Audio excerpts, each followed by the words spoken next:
Bathroom वाला आशिक मधुपुरा में अगर कोई नाम सबसे ज्यादा चर्चा में था तो वो था पिंकी भाभी का। लंबा कद, हरे रंग की साड़ी और होठों पर रोज नया शेड। मोहल्ले की शान थी। उनके ठुमके जब छत पर कपड़े सुखाते हुए दिखते तो पड़ोसियों की टीवी अपने आप म्यूट हो जाती। और दूसरी तरफ था गोलू, जो 24 साल का बेरोजगार लड़का था। दिन भर बालकनी से झोंक झोंक कर मोहल्ले की सारी प्राकृतिक घटनाएं नोट करता था, लेकिन उसका फोकस हमेशा पिंकी भाभी पर ही रहता था। एक दिन गोलू की मां उसे नहाने भेजती है और गोलू जैसे ही बाथरूम में घुसता है उसे एक अजीब सी आवाज आती है, गोलूवा, साबुन पास करना। गोलू ने चौंक कर देखा। पिंकी भाभी पड़ोस के टूटी दीवार के उस पार बाल्टी लेकर नहा रही थी। दीवार छोटी थी और संयोग ऐसा कि दोनों बाथरूम की ईंटें जरा जरा सी मिलती थीं। गोलू की हालत तो ऐसी हो गई जैसे अब सीसी का पेपर बिना पढ़े देने बैठ गया हो। वो धीरे से बोला, भाभी, आपकी तरफ साबुन कैसे आएगा? पिंकी हंसकर बोली, अरे लाठी है ना, लाठी से फेंक दो, वैसे भी तुम तो रोज ताकते रहते हो। गोलू का दिल एकदम झन झन झन्ना करने लगा।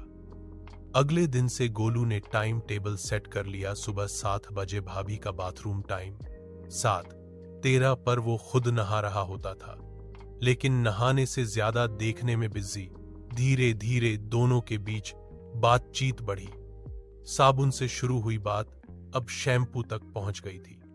कभी कभी भाभी हंसते हुए कहती, गोलू वाह, हाथ लंबा करो, जरा पीठ पर पानी डाल दो ना।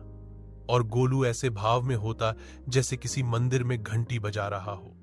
एक दिन की बात है, पिंकी भाभी बोली, आज मेरे घर वाले बाहर गए हैं, अकेली हूं, बहुत डर लगता है रात में। गोलू समझ गया कि आज कुछ तो बड़ा होने वाला है। उसने सबसे अच्छी शर्ट पहनी, देसी परफ्यूम लगाया और सीधे भाभी के घर की दीवार के पास खड़ा हो गया। भाभी खिड़की से झांकते हुए बोली, अंदर आओ, पर चुपचाप। बिल्लू काका बालकनी में बैठे हैं, सीसीटीवी की तरह।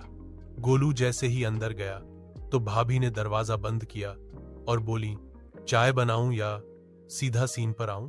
गोलू हकला गया, भाभी, आपका मन जैसा। भाभी हंसी, मन तो बहुत कुछ चाहता है गोलूवा, चलो पहले मूड सेट करते हैं।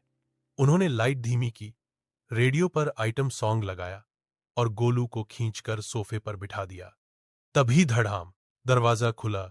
बिल्लू काका हाथ में टॉर्च और कैमरा लेकर आ धमके।